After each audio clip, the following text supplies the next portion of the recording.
Assalamualaikum warahmatullahi wabarakatuh. Halo teman-teman, perkenalkan nama saya Indah Puspitasari dari Universitas Lambung Mangkurat, Fakultas Keguruan dan Ilmu Pendidikan, Program Studi Pendidikan Khusus dari kelas A02.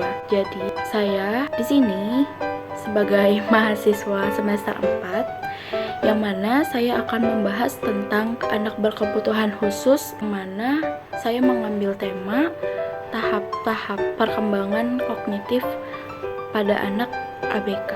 Sebelum masuki tema yang saya ambil, dan saya akan menjelaskan terlebih dahulu tentang pengertian perkembangan kognitif anak. Jadi istilah kognisi itu yang artinya pengertian atau mengerti. Jadi pengertian secara luasnya, kognisi atau cognition artinya perolehan atau penataan dan penggunaan pengetahuan.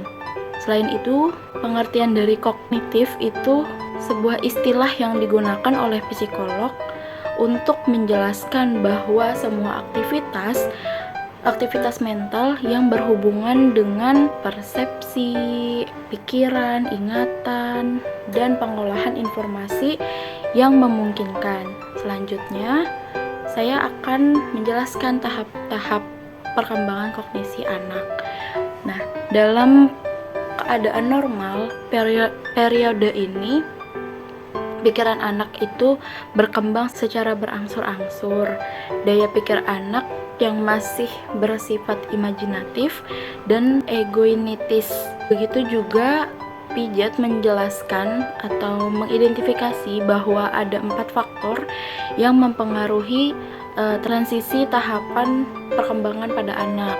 Jadi yang pertama itu ada kematangan, yang mana kematangan ini menjadi peranan penting dalam perkembangan intelektual. Bahkan faktor ini juga tidak mampu menjelaskan segala sesuatu itu tentang perkembangan intelektualnya ini. Misalnya pada anak tunagrahita, secara kematangannya anak tunagrahita belum siap, yang mana anak tunagrahita itu memiliki hambatan pada intelektualnya. Selanjutnya ada pengalaman fisik atau lingkungan. Nah, Piaget ini membagi 2 bentuk pengalaman, yaitu pengalaman fisik dan pengalaman logika sistematisnya. Dari kedua bentuk itu, secara psikologisnya juga berbeda. Pengalaman fisik ini lebih melibatkan pada objek yang kemudian membuat abstraksi pada objek tersebut. Sedangkan pengalaman logika matematis itu, pengalaman itu diabstraksikan bukan dari objek, melainkan dari akibat tindakan terhadap objek itu. Biasa disebut dengan abstraksi reflektif. Nah, selanjutnya ada transmisi sosial. Transmisi sosial itu biasanya digunakan untuk mempresentasikan pengaruh budaya terhadap pola berpikir anak. Bentuk transmisi ini berupa penjelasan dari orang tua,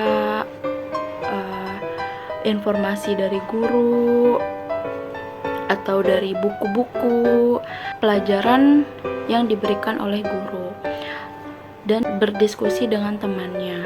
Nah, yang terakhir ada equilibrium, yang mana Piaget ini mengemukakan bahwa dalam diri individu itu terdapat proses ekuilibrasi yang mengintegrasikan faktor-faktor yang dikemukakan di atas, yaitu hereditas, kematangan sosial, dan transmisi sosial, dengan alasan yang memperkuat adanya equilibrium ini apabila seseorang secara aktif berinteraksi dengan lingkungannya, dan sebagai akibat dari interaksi ini anak berhadapan dengan gangguan atau kontradiksi. Nah, kontradiksi ini menyebabkan keadaan menjadi tidak seimbang.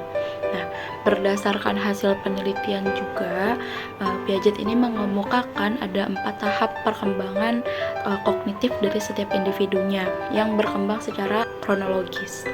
Nah, tahap yang pertama pada tahap sensori motori pada usia 0 sampai 2 tahun.